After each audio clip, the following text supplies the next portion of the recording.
Good morning, all of you. My name is Anil Kumar.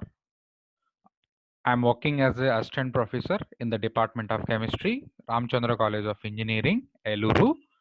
I have a total experience 11 years in this field. Today session we are going to discuss water technology, that is unit number 5 according to JN2K syllabus. Okay.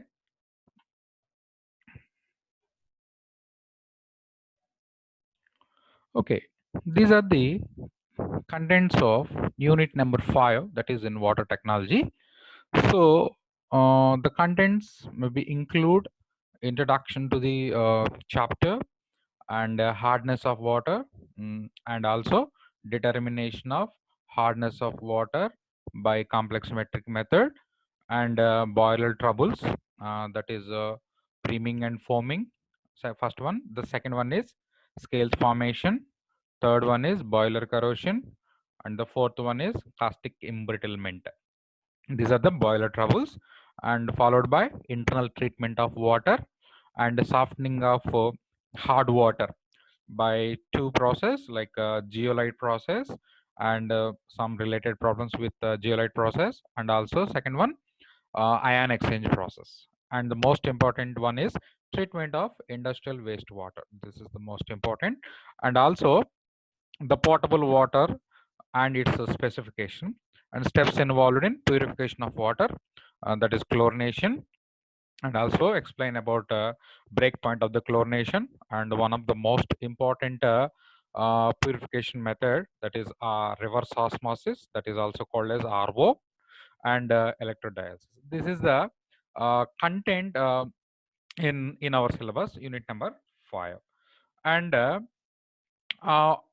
outcomes of the this unit is student will able to understand what is the water, and what are the general impurities of water and the problems associated with water and hardness, and how to it determine, etc., etc. And this is one of the most important useful topic for every human being's life generally. Okay, let's move on the actually section, today's section. It's not possible, what can say, to cover all the unit in one lecture, so that I will make 5 video lectures to cover entire this unit. This is the first video lecture out of 5. Okay.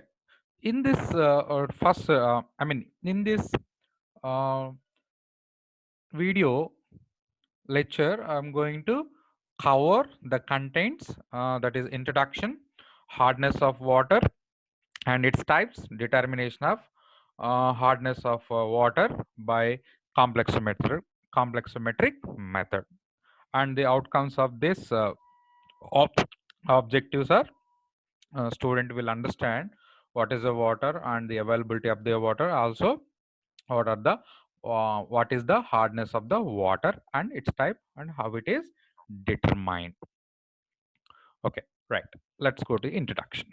So you all of you know water occupied on the earth almost all 3 by 4 parts. That is, if you equally divided the total earth 4 parts, almost all 3 parts of the earth is occupied by the water. That is why earth is also called as blue planet.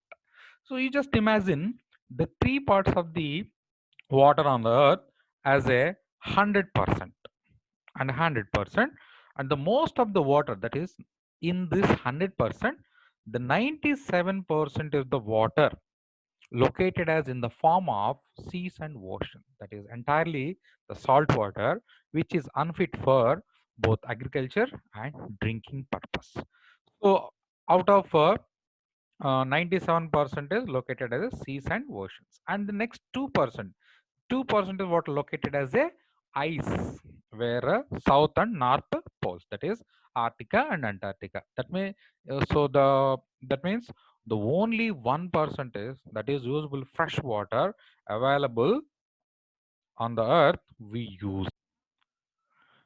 And that 1% is, you just imagine, again 100%, the most of the water, that is that one usable fresh water Again, we imagine 100%.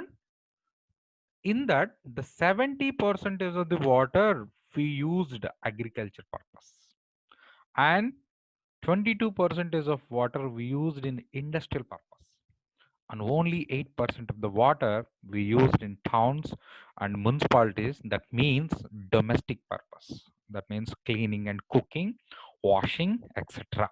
So this graph will clearly explain the usable freshwater distribution.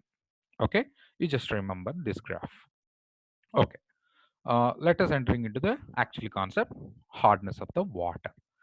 So generally, hardness of water can be determined as the prevention that lathering of soap solution. That means when you soap is mixed into the water, water does not give lather. That is also called as foam.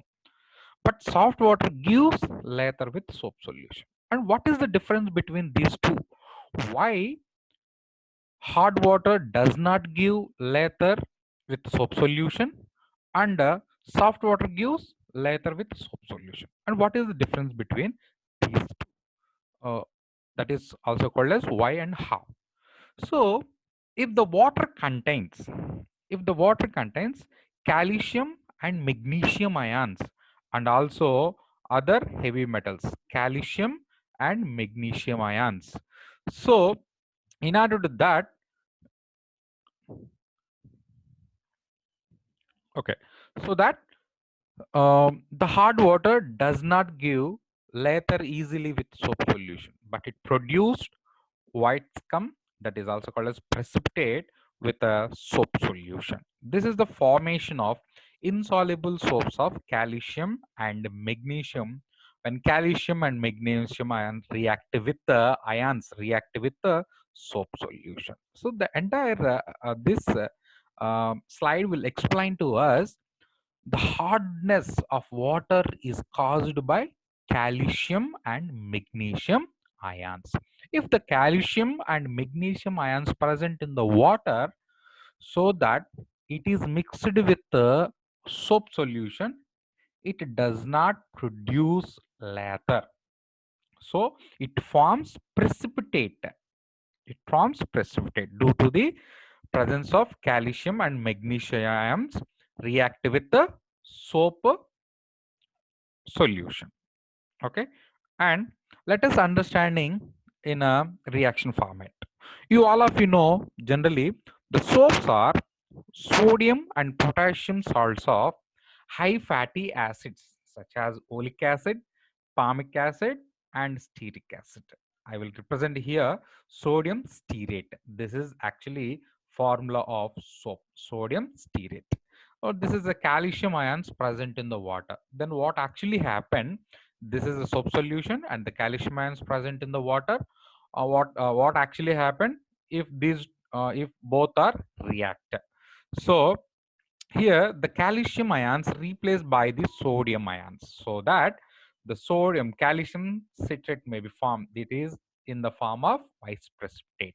It forms vice precipitate as well as magnesium ions forms. So this is the reaction what actually happened when hot water react with the soap solution. I will clearly show that in a picture format. So if we clearly observe these two conical flasks, the first conical flask is soft water which is mixed with soap solution, so that it gives foam on the top of the conical flask. That is also called as lather. So whereas hard water react with soap solution, it forms white color precipitate solution. So that means what? The calcium ions or magnesium ions present in the hard water, it forms a precipitate. It forms a precipitate. It settled down. So this is why this is the general test in order to estimate if the water is hard or soft. Okay. Okay, let us understand how many types of hardness. The hardness of water can be classified into two types, that is temporary hardness and permanent hardness. Let us go for the first one, temporary hardness.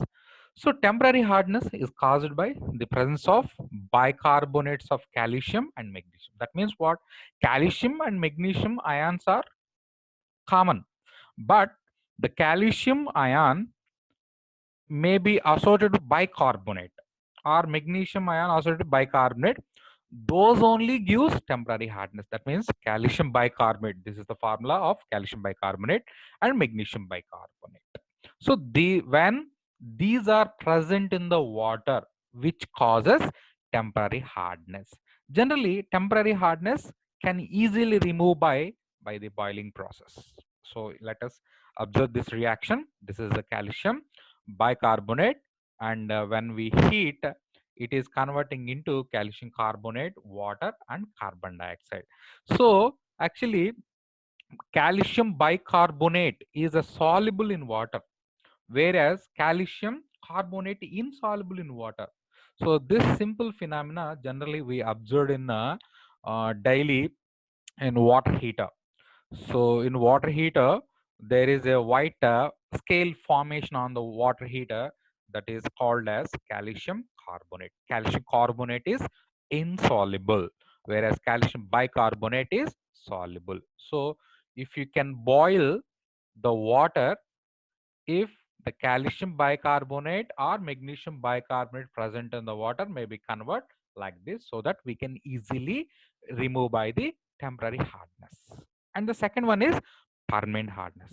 Generally, the permanent hardness is caused by dissolved chlorides, sulfates, or nitrates of the calcium and magnesium.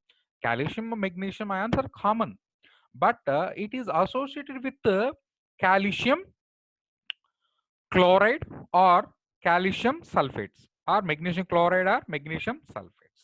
So these are all caused by permanent hardness. Generally, permanent hardness cannot be removed by the boiling process. Cannot be removed by the boiling process.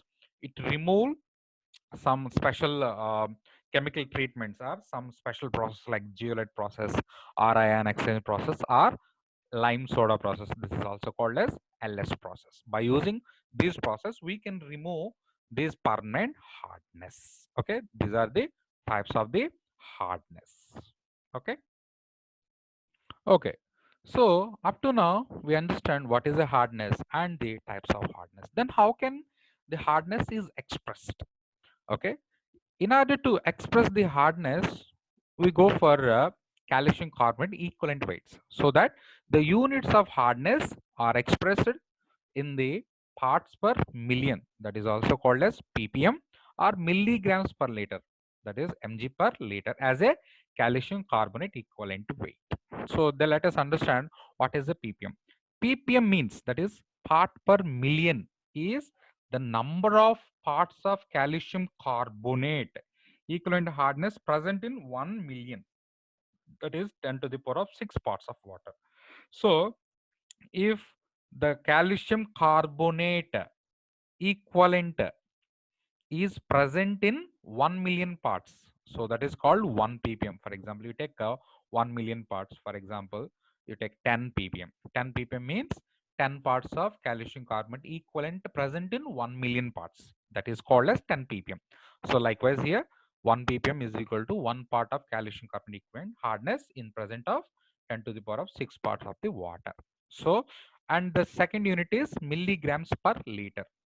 So milligrams per liter means in the number of milligrams of calcium carbonate equivalent weight hardness present in 1 liter of water. So 1 liter of those, so that can represent as 1 mg per liter is equal to 1 mg of calcium carbonate equivalent hardness per in 1 liter. So that 1 ppm is equal to 1 mg per liter. Okay, and also we have two more units, that is called as degrees of Clerk and degrees of French. So degrees of Clerk is number of parts of calcium carbonate equivalent hardness present in 70,000 of parts of water, that is called degrees of Clerk. So that 1 degrees of Clerk is equal to 1 part of calcium carbonate equivalent hardness per 70,000 parts of water. And whereas degrees of French is equal to the parts of calcium equivalent weight hardness per 10 to the power of 5 parts of the water. So that the French, 1 degrees of French is equal to 1 part of calcium carbonate present in 10 to the power of 5 parts of the water. So the overall units conversion is 1 ppm is equal to 1 mg per liter. That is equal to 0.1 degrees of French, and that is equal to 0.07 degrees of Clark. This is general equation which we can convert one unit to another unit. These are the 4 units in order to um, express the hardness of water. Okay, the first one is ppm, and the second one is milligrams per liter, and the third one is degrees of Clark and degrees of French. These are the general units that are expressed of hardness of the water. Okay, next go for determination of hardness by complex metric method. So this is actually titration method. That is, in order to determine the hardness of water, we are using complexometric method. Here we go for EDTA method, that is called as ethylene diamine tetraestic acid, EDTA, ethylene diamine tetraestic acid. Why? Because here EDTA is a strong complexing agent to form complex with the metals. So we already know the hardness is caused by calcium and magnesium ions. So calcium, magnesium are the generally we can call upon metals. So here EDTA forms EDTA forms complex with the metals present in the water. So that is why it is easy to estimate the hardness of water present in the it is easy to understand hardness that present in the water. So is a easy method, EDTA method. We also done in laboratories. So EDTA means ethylene diamine tetraestic acid. This is the structure of EDTA, and this is the structure which explains EDTA metal complex. So this is a metal. So you just observe the arrow mark or cursor, and this is a metal ion, and EDTA, ethylene diamine tetraestic molecules are forms a complex around the metal ion, so that we can easily capture the metals present in the water, so that easily determine the um, hardness of the water present in the water sample or present in the sample.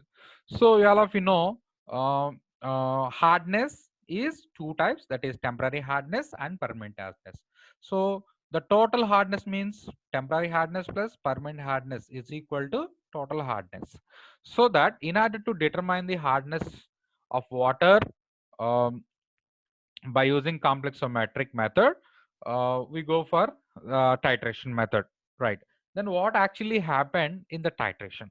So this is the calcium ions present in the water and react with to combine with the EBT, that is areochrome black tea. This is an indicator, and forms a wine red color unstable complex, that is calcium EBT complex. This is also called as metal EBT complex. So then metal EBT complex titrated with against with EDTA, the slowly metal EBT complex is breakdown, slowly forms metal EDTA complex. Metal EBT complex slowly break and forms metal EDTA complex, so that EBT is released. So it is in the blue color. So if you carefully observe, this reaction will explain how the inside of the conical flask is happened. So right, let us go to the procedure.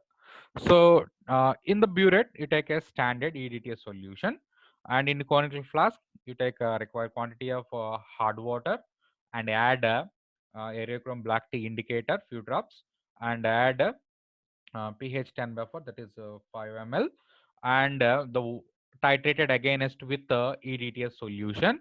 The end point comes wine red to blue. So this conical flask will explain to us how the color is changes. This is the first conical flask um, without titration, that is called wine red. Initial we can get a wine red, and after titration with the EDTA solution, it is turned to blue. It is turned to blue colors. That means the end point is wine red to blue. So when blue color is obtained, the titration will stop and go for the calculation. So this is the calculation.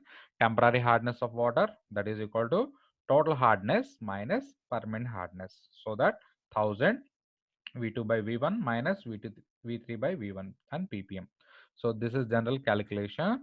1000 is equal to V2 minus V1 divided by V1. So ppm. So always hardness of water expressed in terms of ppm. This is the formula to calculate the total hardness present in the water, right? And this is a self assignment you taken by every student should complete this self assignment. The first one is uh, what is the hardness and types of hardness. How do you determine the hardness? Okay, right. Thank you, all of you.